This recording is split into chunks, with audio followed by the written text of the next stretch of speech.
Salut les bichons, c'est Laurent Jacquet pour LJVS, j'espère que vous allez bien. Aujourd'hui, la vidéo que je vous présente a plusieurs particularités. La première, c'est qu'elle est un petit peu plus longue que d'habitude parce qu'elle contient énormément d'informations et qu'elle représente beaucoup de travail pour nous. Et donc c'est vraiment le plus court que j'ai pu faire pour vous conserver un maximum d'informations. Deuxième particularité, cette vidéo a été tournée sur un chantier il y a maintenant 2 ans. Malgré tout, je ne l'avais jamais passée sur la chaîne, c'est la première fois qu'elle sort, c'est une exclusivité. On a fait un chantier qui a duré quasiment 3 semaines et on a filmé environ 6 heures par jour, donc j'avais plus de 130 heures de rush. J'ai passé plus de 40 heures de montage. Cette vidéo, c'est un projet qui nous tenait vraiment à cœur de vous montrer ça parce que c'est un des plus beaux projets qu'on a réalisé, moi et Greg, ensemble pour un client sur une réalisation bois qui était complètement atypique. Et croyez-moi, c'était pas gagné d'avance tellement on a eu de challenges techniques à relever. C'est aussi sur cette vidéo que je m'étais coupé le pouce. Je vous invite dès à présent à vous abonner et activer la petite cloche des notifications pour ne plus rien louper. Si vous trouvez la vidéo cool, n'hésitez pas à la liker, c'est très important pour l'avenir de la chaîne. Et puis comme d'habitude, un petit commentaire d'encouragement, ça fait toujours plaisir. Merci, bonne vidéo, petit café, petit thé, paquet de chips, on se pose et on profite. Allez, yeah! On va faire une mezzanine, mais on va pas faire n'importe quelle mezzanine parce que bon, tu penses que foutre des sabots contre un mur avec des solives qui traversent, ça je sais faire. D'abord, on va faire une mezzanine à hauteur de plancher décalée, suspendue, décalée, quasiment qu'en assemblage traditionnel un petit peu de notre conception. Donc on a dessiné tout ça, etc. Alors je fais aussi un clin d'œil spécial à ce client puisqu'on est dans le Beaujolais et cette maison vous la connaissez puisque c'est la maison où j'avais fait l'agencement sous l'escalier, tu sais, avec toutes les boîtes en décalé, et c'est là où j'ai fait aussi la super install de plomberie. Et c'est un client que j'aime bien parce que c'est un client qui m'a toujours fait confiance, il a jamais été déçu et il m'a toujours fait confiance un petit peu pour tout, c'est-à-dire qu'il m'appelle en me disant bah tiens Lolo, j'ai ce projet un peu fou, est-ce que tu te sens capable de le faire, etc. Et je lui dis bah oui ou non, et quand souvent je lui dis oui, et voilà. Bon allez, regarde, je te fais voir, tiens regarde, là tu vas reconnaître, tu te rappelles ici, c'est là que j'avais fait l'agencement, tu sais, sous l'escalier avec les boîtes et tout. Donc tu vois, c'est bien utilisé, bien optimisé, ils en sont bien contents. Bon, l'installation de plomberie, etc. aussi, tu t'en rappelles, la fameuse installation de plomberie. T'as vu, ils ont presque tout déménagé. Alors, ils n'ont pas déménagé, il y a un vieux coffre qui est... Mais il est vide, hein, t'inquiète.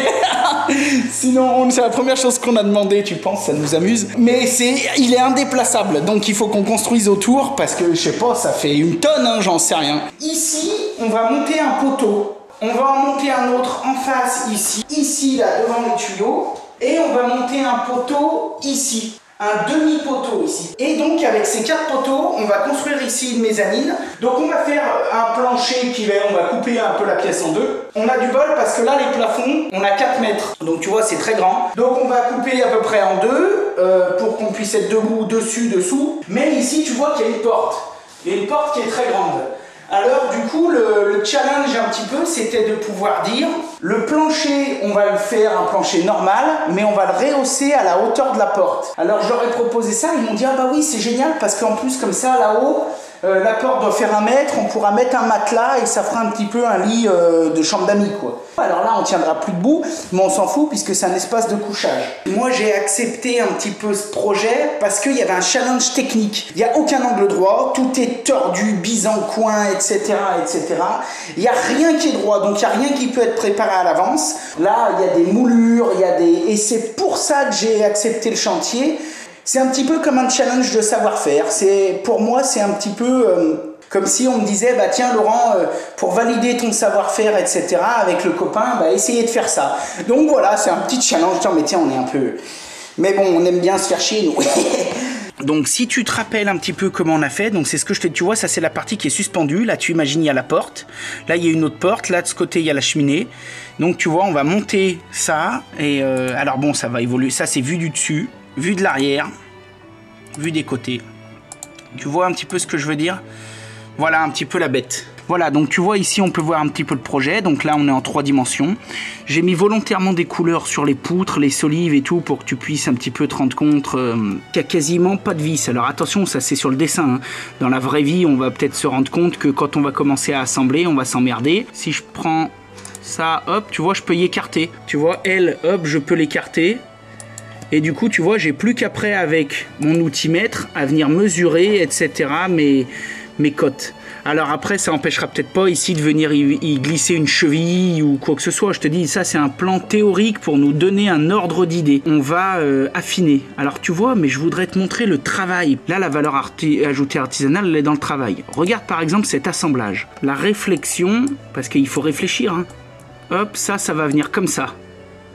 Donc tu vois, le truc rouge va bloquer le truc vert va bloquer le truc rouge, et tout va venir se bloquer sur le poteau. Alors tu vois, et le poteau, tu vas voir un peu la gueule de l'assemblage qu'il a. Voilà un peu la taille qu'on a besoin de faire sur le poteau. Tu vois comment il est dedans? Et ben ça, tu vois, si t'as pas de 3D, eh ben je dis pas que c'est pas possible, attention, parce qu'en France en plus on a le trait de charpente, c'est un des meilleurs au monde. Mais je veux dire, regarde la facilité quand même.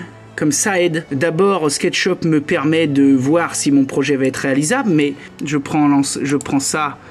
Celle-là, elle va venir se mettre là. Tac. Celle-là, elle va venir se mettre là. Tac. Et voilà mon assemblage qui est fait.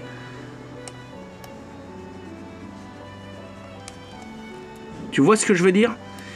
Là, on est côté de la pièce, donc ça peut dépasser avec une cheville. Là, ici, on est contre le mur. Donc tu vois, il faut que ce soit fleur, qu'il n'y a rien qui dépasse, on voit bien qu'il n'y a rien qui dépasse. Et maintenant que tout le monde a compris, on va enfin pouvoir commencer à bosser. On commence par préparer les découpes à la scie circulaire, ça nous permet d'avoir un trait de scie propre. On y met toujours un petit coup de ciseau à bois de manière à ce que la mortaise fasse le minimum d'arrachement possible. Et ensuite c'est parti, on se sert de la mortaiseuse pour pas mal de nos découpes et franchement ça va super bien. Elle est assez précise, on a réussi à avoir quand même des coupes de très très bonne qualité, même si bien évidemment il y a toujours 2-3 bricoles à affiner, et ça on le fait avec plaisir à la main. On avait amené vraiment tout un tas de matériel, des petits rabots, des ciseaux, des scies, on avait déplacé les 3/4 de l'atelier pour ce chantier qui a duré presque 3 semaines.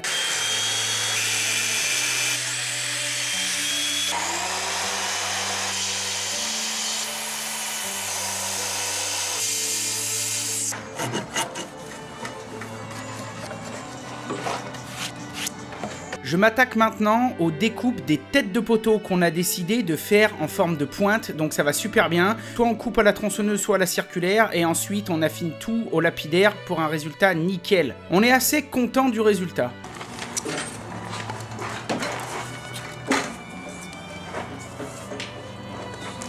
On chanfreine les angles des poteaux à 45 degrés afin d'y donner un effet plutôt cool. Là, il va falloir qu'on y mette un petit coup de papier à poncer là, tout de suite sur les arêtes, je pense. Bah, je vais le faire, tu veux faire là? On effectue ensuite des rainures arrêtées à des endroits bien stratégiques des poteaux afin d'y donner un petit charme, un petit décor en plus. On reproduit l'opération sous les pointes de diamant afin de renforcer l'aspect esthétique et franchement ça déchire.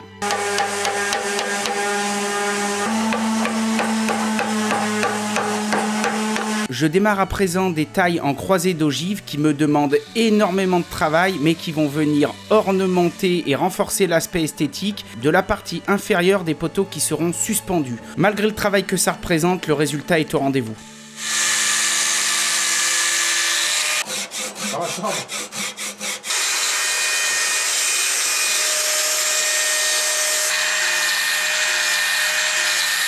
Alors cet assemblage, je vais essayer de vous expliquer comment il va fonctionner. En fait, c'est le principe d'une clé. Toutes les parties avec les ronds là, donc, vont s'en aller. Donc si je tourne le bois, hop, hop. Donc ça va partir en haut, en bas. Et ensuite, le but c'est qu'elle aille se clipser dans celle-ci. Donc on imagine qu'on prend le bout de bois, en imaginant que l'assemblage il est ici. Je vais le prendre à la fin, je vais l'emmener là. Et il va venir se bloquer dans celui-là. Il va venir s'emboîter dedans. La pièce du coup de bois que je vais réaliser, je vais essayer de réaliser sans me tromper bien sûr, ça va être celle-ci. Donc l'assemblage, celui que j'ai tracé, il est là. Et de l'autre côté au bout, il sera comme celui-là. Comme celui-ci. Il manque juste le trou pour la cheville. Voilà. Ici, Greg s'attaque donc à la suite des tailles. J'étais vraiment heureux de l'avoir sur le chantier. C'est un artisan passionné, autant par son travail que par son engagement à faire du bon boulot. Pour ce chantier, il me fallait quelqu'un d'aussi fou et passionné que moi, qui ne compte pas ses heures et qui reste concentré sur l'amour du travail bien fait. Sur ce chantier, Greg était donc le candidat idéal.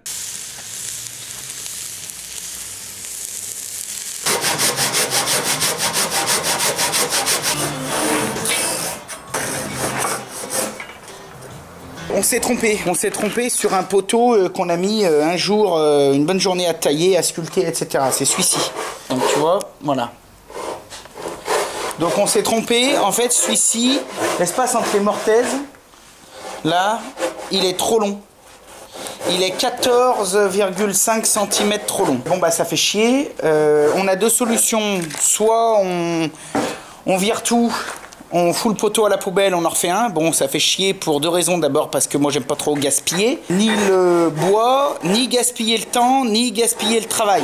Et là, on s'est fait chier à faire une super pièce et on va la prendre, on va en faire du bois de feu quoi. Donc ça m'agace. Donc ce qu'on s'est dit, foutu pour foutu. On va essayer de la réparer dans la longueur. Il faut qu'on enlève cette partie là. Donc on a deux solutions qui sont encore pas vraiment mûres à ce stade. Alors tu vois tout ça, tout ce que je te montre, je suis pas obligé de te le montrer, j'aurais pu planquer et puis ni vu ni connu, mais bon toujours dans notre souci un petit peu de partage de connaissances, etc.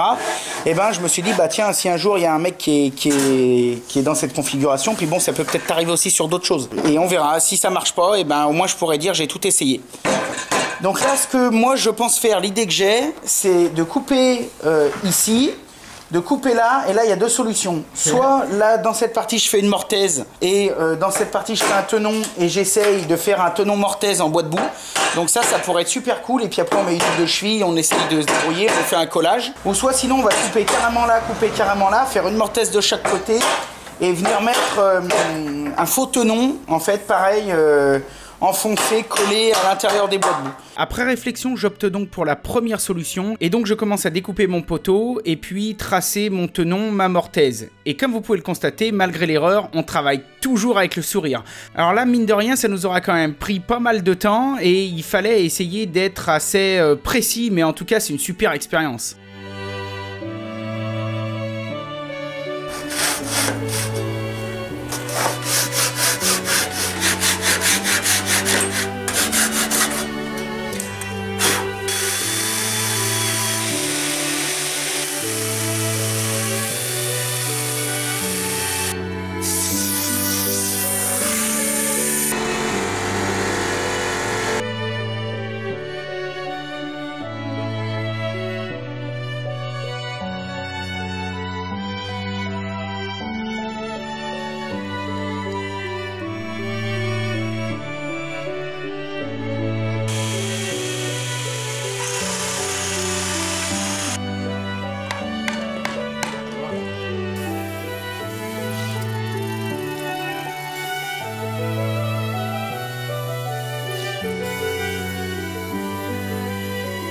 Voilà le principe de la clé.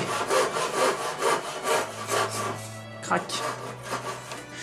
C'est pas la colle qui chie qui colle, ouais. Mais c'est la colle qui pousse, la colle qui chie qui colle. Ah ah. Ralenti, j'arrive bien à comprendre. C'est pas la colle qui chie qui colle, mais c'est la colle qui pousse, la colle qui chie qui colle. Yamakai! Et c'est parti pour le collage du tenon qu'on décide d'effectuer avec de la MS Polymère. C'est une colle très puissante que l'on adore. Elle a un pouvoir collant d'environ 1 kg par cm², ce qui en fait une colle idéale pour ce genre de choses. Et là, crois-moi, avec la dose qu'on a mis, c'est pas prêt de bouger. Pendant que je termine mes assemblages de mon côté, Greg lui démarre un assemblage bien spécial que nous avons décidé d'appeler la clé du barbu. Ça peut paraître original, mais en fait ça nous vient d'une idée qu'on avait discutée entre youtubeurs à l'époque. Alors je vous parle de ça, ça date de 2 ans. On avait trouvé cet assemblage sur internet, sur Pinterest je crois, et on s'était lancé des petits challenges entre youtubeurs pour la réaliser, et donc nous on a décidé de l'intégrer à notre projet. Alors il fallait être vraiment minutieux, Greg a passé beaucoup de temps à faire cet assemblage, mais le résultat est vraiment là, et encore une fois c'est une belle prouesse et on a pris beaucoup de plaisir. Putain, Makai.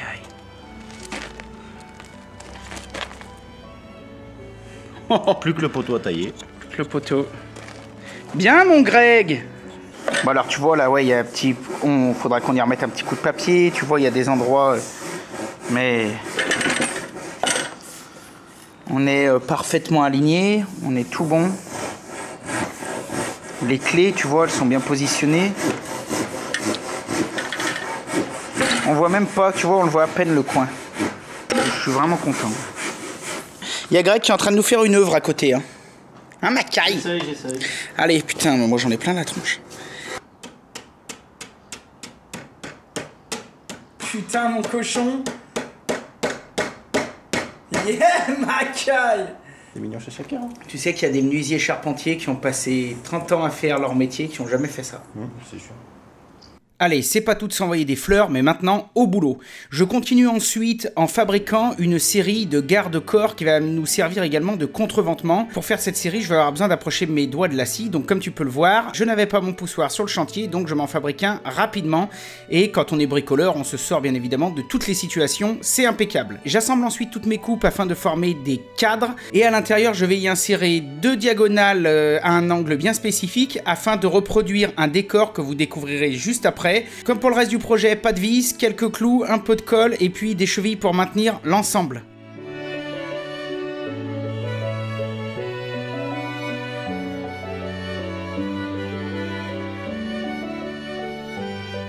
Ah oui, ils ont pas la même forme d'un côté que de l'autre. Non, non. T'as remarqué le petit symbole, toi qui as l'œil? Bon, balustrade et contreventement. Donc ça va aller entre la solive du bas et la solive du haut. Quelques assemblages bien spécifiques de notre création plus tard. Et enfin, on va pouvoir démarrer le montage sur place. Alors là, on vous passe essentiellement des images en accéléré. D'abord parce que c'était très très long. Là, en fait, on vous résume 3 semaines de travail. Et puis, ça permet aussi de nous affranchir de tous les gros mots qu'on a dit. Parce que vraiment, on s'en est vu, on s'en est vu, on s'en est vu. Là, encore une fois, heureusement, on avait un super client qui a su se rendre disponible et nous filer pas mal de petits coups de main à différentes étapes du montage. Et c'était vraiment pas du luxe parce qu'alors là, on s'en est vu pour beaucoup de pièces, c'était lourd, la pièce était exiguë. Comme vous pouvez le voir, tout nous embêtait, des meubles qu'on n'a pas pu sortir, le radiateur, bref, il y avait toujours un truc qui allait pas. Et là, crois-moi, on se serait cru dans le capitaine Haddock au niveau des gros mots. Mais malgré tout, on a gardé le sourire et puis petit à petit, à force de patience, de persévérance, de montage, démontage, etc., on y arrivait. La chose qui était aussi compliquée pour nous, c'est qu'on voulait vous montrer des images parce que souvent on vous montre des chantiers finis, mais là on a tout montré, donc à chaque fois tu vois bien qu'on déplace les caméras, on vérifie si ça filme bien, etc.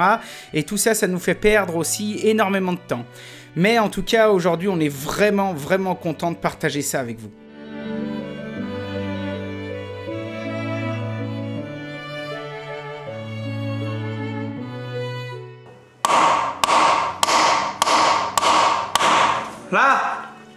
Là, ça tient, là, ça va pas s'en aller. Bon.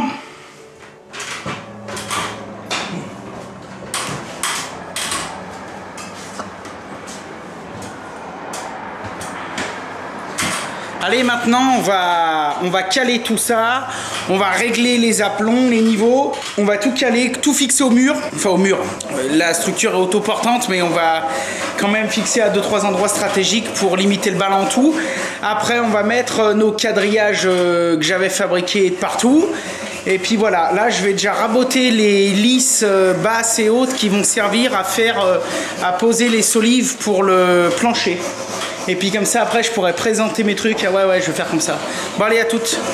Et c'est parti pour un rabotage en bonne et due forme avec le petit rabot de chantier Makita qu'on avait acheté pour l'occasion, que je me suis d'ailleurs beaucoup servi depuis, et entre temps je l'ai revendu à Greg, puisque moi maintenant j'ai des machines d'atelier et là ça va vraiment bien. On déligne quelques planches pour la suite et c'est parti.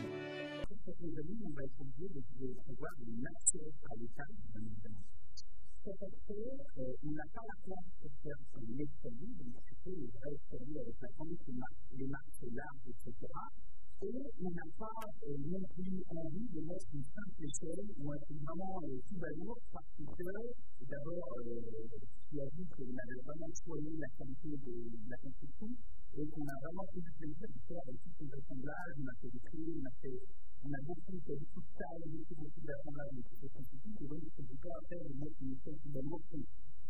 Donc, on a fait pareil pour quelque chose qui se faisait pas mal à l'époque, c'est ce qu'on appelle une échelle de Ménil. Alors, une échelle de Ménil, c'est quoi? C'est un moyen d'accéder à un espace supérieur, mais c'est un mélange entre une échelle simple avec des petits barreaux raides comme la justice, et puis un escalier qui, lui, serait très gros. L'échelle de Ménil, souvent, les filiales, ils peuvent se retrouver, et dans notre configuration, ça va pas mal. En gros, pour te donner un petit peu un ordre d'idée, une échelle de meunier, c'est un petit peu comme ça. Tu vois, c'est un petit peu comme un montant d'escalier. Donc, tu vois, ça fait, on va dire, entre 8 et 10 jours, avec des marches qui peuvent aller entre 7 et 12 cm, tu vois, un petit peu longue d'un peu. Donc, c'est vraiment fait pour monter assez facilement et pour être installé dans des espaces qui sont assez restreints. Donc, je me suis dit, ce qu'on va faire, c'est qu'on va mettre une échelle de meunier ici, qui va venir descendre jusque là. Et donc, pour ouvrir et fermer la porte, cette échelle, on va la faire en sorte qu'elle traverse la porte. C'est donc parti pour la réalisation de cette échelle de meunier. Après avoir réalisé le rabotage de cette planche, je prépare la découpe et le délignage de mes limons. Et pour ça, la plongeante, ça va super bien. Super bien, à condition de bien l'utiliser, puisque comme tu le sais déjà, si tu suis ma chaîne, ici, ça tourne mal. Je suis en train de préparer le montage de cette vidéo et à ce moment précis, j'en ai encore des frissons quand je regarde ce chantier. Alors les 3/4 des bichons qui suivent ma chaîne depuis pas mal de temps le savent, mais l'accident que j'ai eu depuis maintenant 2 ans est arrivé juste quelques petites minutes après la séquence que je viens de vous passer.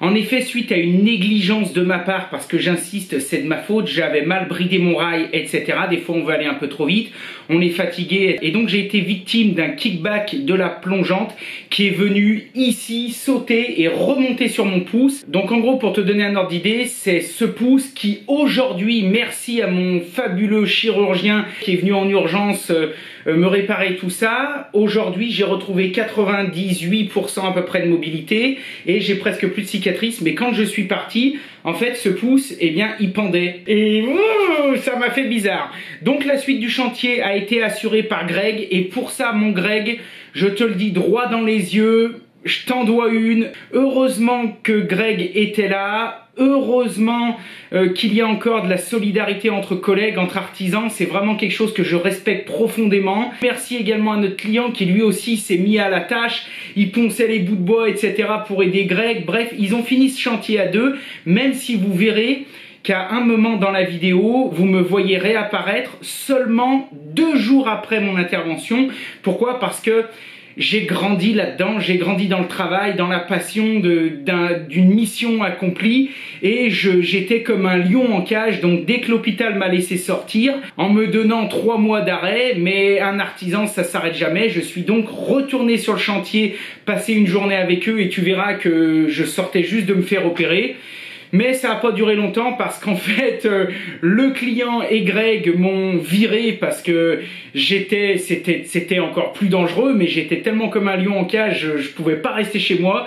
Et puis après, c'est ma femme qui m'a dit, écoute, maintenant les conneries ça suffit, tu rentres à la baraque, tu les laisses se démerder. Et le chirurgien qui m'a appelé en me mettant une grosse branlée et en me disant que j'étais complètement inconscient de retourner au travail 2 jours après, m'être passé le pouce sous la scie. Mais bon, c'est pas parce qu'il y a un accident que la vie s'arrête, et moi je fais partie de ces gars qui lâchent rien, et vraiment c'est ça qui est important. C'est pour ça que de temps en temps, quand je croise des collègues qui se font arrêter pendant 15 jours parce qu'ils ont un rhume, ça me fait quand même bien marrer. Et puis pour ceux que ça intéresse, je vous mettrai un petit lien ici pour ceux qui veulent aller voir la petite vidéo que j'avais fait à l'époque par rapport à ça. Donc je vous souhaite une bonne fin de visionnage et encore merci à Greg et aux clients, merci à la solidarité entre professionnels. Yeah.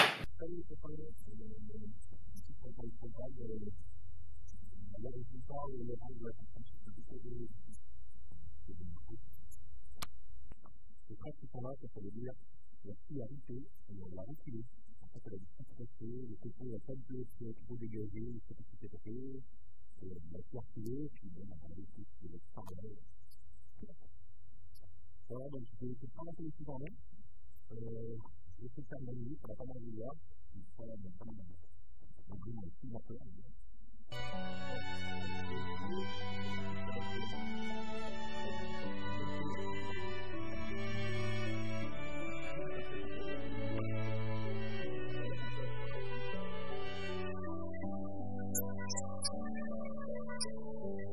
C'est donc mon Greg qui continue comme un grand avec le client, mais s'il y a une personne en qui je peux avoir confiance sur un chantier, c'est bien lui. Et comme vous pourrez constater dans la suite de la vidéo, il s'est quand même débrouillé comme un chef pour finir tout ça.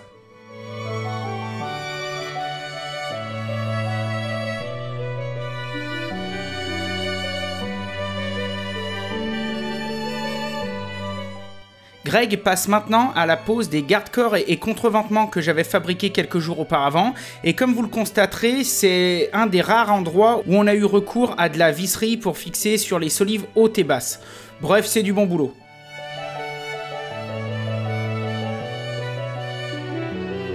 Maintenant on passe à la phase suivante, donc ça va être le montage de l'escalier. Enfin c'est plus une échelle de meunier qu'un escalier. Donc là je vais déjà installer les poteaux qui vont recevoir en fait le mécanisme de guidage en fait pour l'escalier, parce que ici je vous ferai voir après, mais on a une porte donc on ne pourra pas laisser l'escalier en place. Donc on sera obligé de le rabattre en fait contre la mezzanine pour le mettre plutôt droit d'aplomb. Comme ça, ça dégagera de la place pour ouvrir la porte. Voilà. Donc je vais enfiler le petit casse-tête que Lolo nous a fait, si j'y arrive.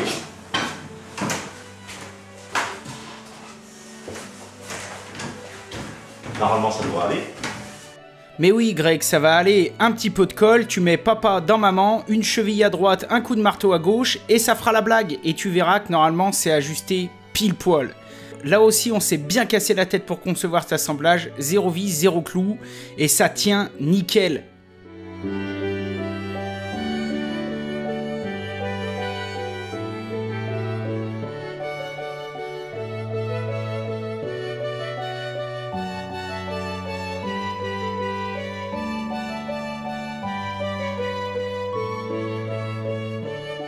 Donc ici dans la rainure, il faut imaginer qu'il y aura une petite cheville comme ça et qu'elle va coulisser dedans. Je sais pas si on voit bien. Voilà.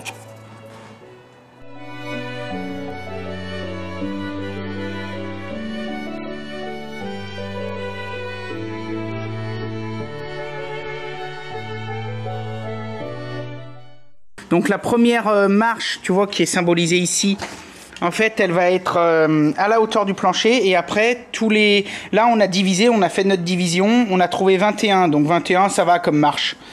Il faut être entre, on va dire, 20 et 24, quoi. 20 et 23, par là. Ouais, je crois que c'est 20 à 25, mais après... Ouais, 20 à 25, plus ou moins. Mais bon, là, 21, ça va. 21, c'est la hauteur de marche du petit escabeau qui est là-bas, à peu près. Ça doit faire 21,5. J'ai mesuré. Donc voilà, donc tu vois, on est en train de tracer toutes nos marches pour pouvoir après les défoncer. Et c'est parti, après avoir effectué la réalisation d'un petit gabarit pour tailler nos marches, on y va gaiement. Greg s'occupe de cette mission parce que comme tu peux voir, moi je suis carrément handicapé. Mais ça va pas m'empêcher de mettre un petit coup de tronçonneuse à droite à gauche, de passer 2-3 pièces à la toupie et d'essayer quand même de bosser un petit peu parce que moi rester sans rien moudre, ça m'agace. Mais bon, tu me diras, ça aura pas duré longtemps parce que je me suis fait virer dans la foulée. En gros, on m'a dit, va te reposer. Je vous laisse donc avec les images de la suite où Greg et le client ont vraiment assuré comme des bêtes.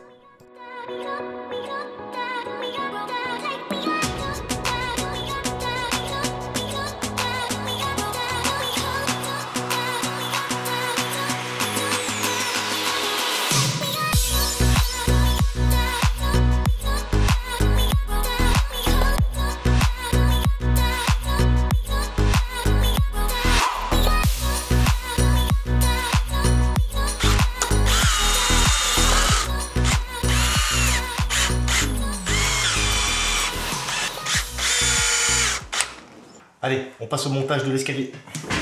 Le système qu'on a conçu ici est très simple, voire archaïque. Une rainure de chaque côté dans les montants, on enfonce une cheville du diamètre de la rainure avec peut-être un petit millimètre de moins, on recoupe ce qui dépasse, on colle les chevilles sur l'escalier et ça coulisse.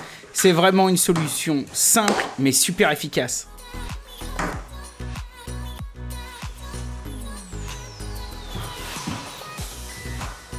Ça marche, ça marche, ça marche.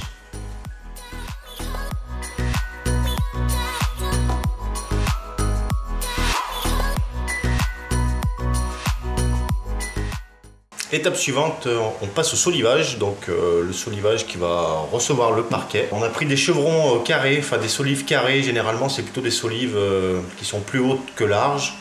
Mais là pour un côté esthétique, on a plutôt pris carré, comme ça d'en dessous c'est quand même plus sympa. Et en avant Guingamp, le chantier se poursuit. Greg a posé les contrelates destinés à recevoir le solivage carré.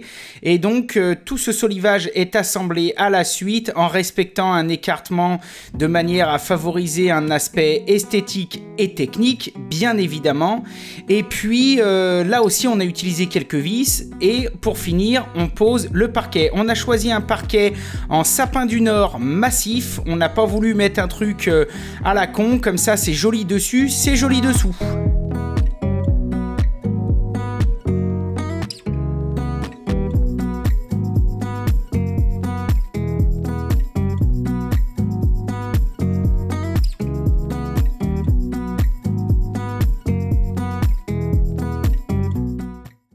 Bon, je vous fais une petite visite, je viens de terminer le chantier, voilà, donc c'est bien joli, bien beau, donc je vous montre.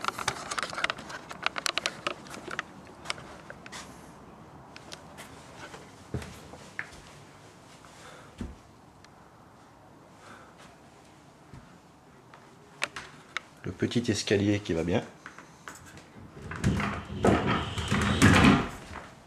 Hop.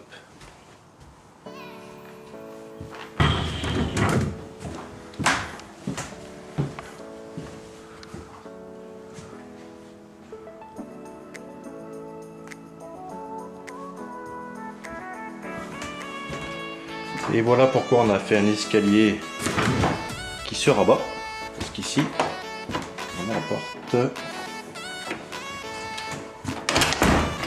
et voilà, comme ça, de ce fait.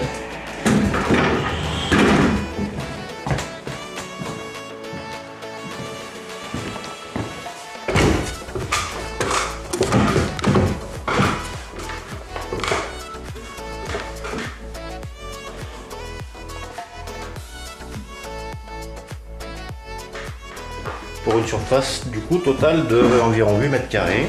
Donc c'est quand même pas mal. On avait quand même de la place, là je tiens debout. Voilà, voilà, c'est magnifique. C'est magnifique.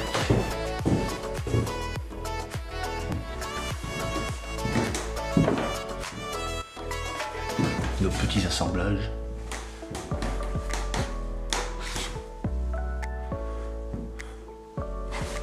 Ici le système là de l'escalier. Je sais pas si on voit bien.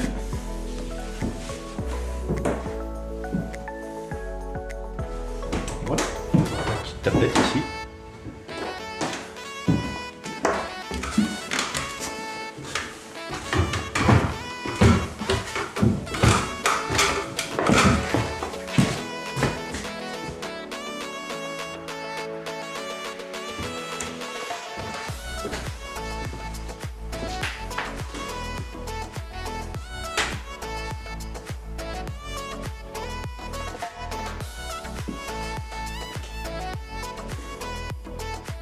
Et voilà, on espère que ça vous aura plu. Je vais vous laisser avec quelques photos du chantier juste avant le départ de Greg.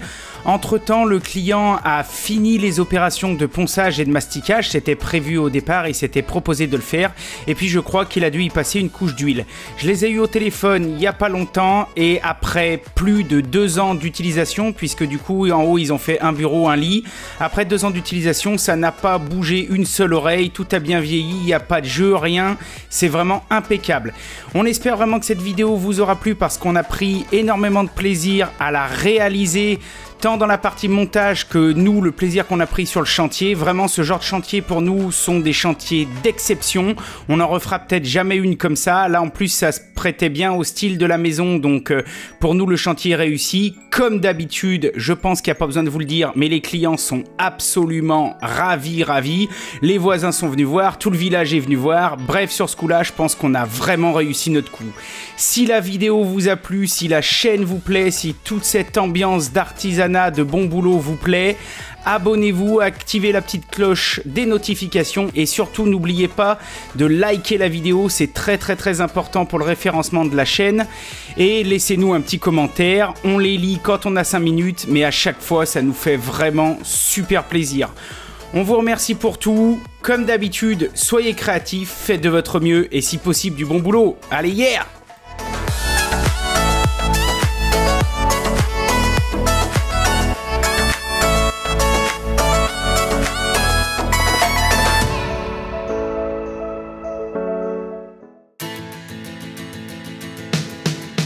Salut les petits bichons, c'est Lolo dans son camion.